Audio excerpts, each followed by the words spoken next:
tied to what she's what she's saying. Yeah, so I have a problem with that, because if you have put out a budget which you've not achieved, and then you point to fiscal discipline as an achievement of government, it's ironic, because you are essentially saying that you are succeeded in not spending money. That's essentially what you are saying.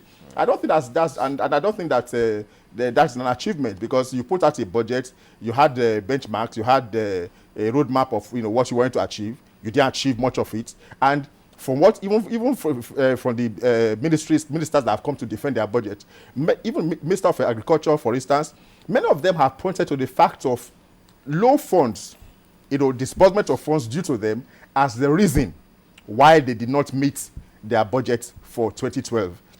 So I will contest whether we've achieved fiscal discipline in that regard, especially when we've also seen proof of leakages in the system by way of corruption. I mean, we've seen amazing revelation, like about leakages in the system, in the oil sector, in the pension administration. So I don't know. I wouldn't agree that we've achieved fiscal discipline, because if those leakages were there, you cannot be pointing to fiscal discipline as an achievement, in my opinion. Well, it's good that economists like yourself, who's actually contributed in times past to a summit like this, is actually picking holes in some statements like this, because truly people say it is ironic, because we've always been talking about this budget implementation even before now. Yeah. And just yesterday, the big story about some other bodies spending about 50% of government revenue illegally, which is coming from the Speaker of the House of Representatives, is also, well, at variance to what she just said at that particular summit. But looking at this summit and some of the issues, you said, okay, perhaps we should also look at some specifics. Let's look at what the Vice President said, Namadi Sambo. He said, well, emphasis will also be on agriculture. And we also remembered what the Agri Minister said, which you just highlighted now. Have we fared well in terms of agricultural development in the nation? To be fair to the government, the agricultural sector is probably the one area that the government is making considerable progress. If I were to rate the ministers, I personally will rate Dr. Additional as the best performing minister, because we've seen a situation where he has, for example, even the issue of fertilizers, management of fertilizers and distribution of fertilizer, that was a cesspool of corruption. I mean, there's a friend of mine, who mentioned somebody he knows who was involved in the process in the past, and it was just a big scam. They were carrying the same trailers of fertilizer from state to state, collude with the commissioners in those states, declare that they've delivered those fertilizers, and they carry the same fertilizers to another states. And whereas the money, so it was a big scam. So at least that is no more. So I think the government is making progress sincerely in the agricultural sector. If there is focused implementation on some of the programs that, for example, the rice, the effort to develop our rice potentials, the cassava initiative and all that, frankly speaking, you see, agriculture is not the kind of thing that you have results in the question of months, because, even by virtue of the nature of agriculture, you require gestation period, and because a lot has not been done right in many years. In the past many years, it's going to take a bit of time for you to see impact of what they are doing, in our economy. But I am encouraged that by what the minister is doing so far, and I only hope that the government remains focused and they keep to it. So I think that I will actually give them a pass mark in the area of agriculture. Now, whether that has reduced food on the tables of Nigerians, like I said, it's not just going to happen overnight, but going by the trend, I would expect to see that now by 2014, for instance, we'll begin to see some of the real impacts of the policies they put in place in the area of agriculture.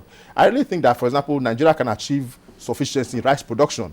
Okay. Because we have the land, we have the all that is required to make that happen. It has always been easier to just import rice, and that mentality, there was no real effort to develop our rice potential, and we've just been doling out billions of naira each year importing rice. So with this unbroken trend, are you very positive that looking ahead, we'll start making money for the nation from agriculture? Even if we are not making money yet, even the issue of we are going to make money even if we can just reduce our import dependency. Because if you think of how much we spend in importing food, you look at all the whether it's fish, even vegetable oil. A lot of these products that we can actually, produce ourselves, we've been importing them.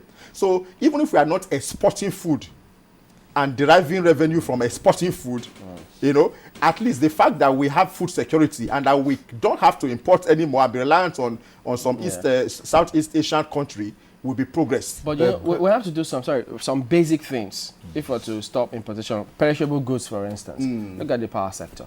So if those key areas are not immediately tackled, we can't stop that yet. But see, that's another area that we know that the government is actually making progress. Although we've had some hiccups, in the implementation of the reforms in the power sector, but overall, I think, I don't know whether to say this, but I believe that, for those that are informed about what is happening, there is some basis to be optimistic that, this problem of power will be something we can overcome in years to come.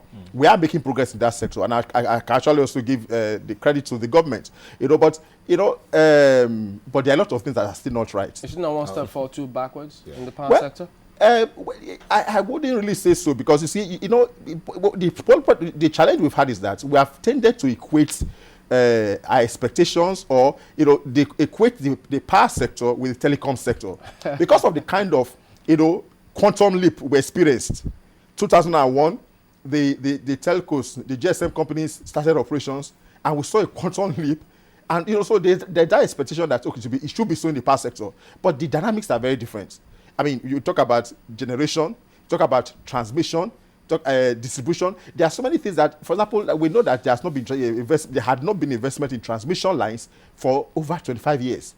It's just now that we are beginning to see that happen. We also know that the issue of even deregulating the pricing was an issue.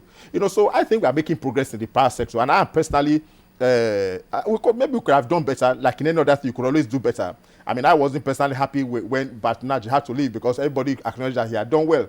But he's part of the system. There will always be people who can. I mean, there's nobody is indispensable, and there's never a vacuum in nature. So I think that if the government keeps its eye on the ball, I believe that they should do better in the power area, in the area of power. Okay. I was going to ask you about infrastructure. You talked about a trend of importation over time. Now, Sulai said that can be broken. That's what he said. Okay, but at the end of the day, do we have the infrastructure, or how quick do you think the infrastructure that has been there for importation can be turned down so that of export can be brought in? How quick, and what steps do you think can be taken towards it?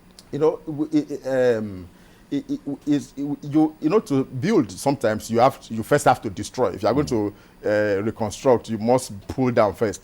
We've had a situation where we've actually had a very dysfunctional system for quite some time. So I really don't envy the present administration in some areas, because the burden of expectation is on him from Nigerians, and that is understandable. But to be fair to him, we must understand that it has taken maybe 50 years for some of the problems we are experiencing to have crystallized, or to have become entrenched. So it's not going to we are going to have to grow by degrees. The gradualism is the way we are going to make progress in a lot of these areas. Now, on the issue of infrastructure, although you tied it to the issue of pulling that, it is like, how do we reverse this import dependency and become export driven? Like I said, it will be an achievement for us to even if we don't begin to export some of the products in the agri sector, it will just be an achievement to stop importing the ones we are importing, and depending on eat our own food and produce some of our own things. That's one. But going back to the issue of infrastructure, now this is one area that we're talking about power, but the issue of roads, even the issue of our ports. Look, if you go in West Africa, one of the challenges we've had is that it is to import into Nigeria is a very expensive and painstaking thing. A lot of delays. Whereas if you are going to import through some of our West African neighbors, it's much easier. So there's still a lot of port reform. We've seen concession of ports, but in terms of the efficiency of look at Singapore, for instance. One of the things that Singapore is doing is that even before the goods arrive, they have already cleared, virtually cleared, using electronic systems and all that. They virtually cleared it. So Singapore today is a hub for the world maritime industry, just because of efficiency. So we need to achieve efficiencies in our port operations, for instance. We need to achieve efficiencies in the way the customs operates and all that.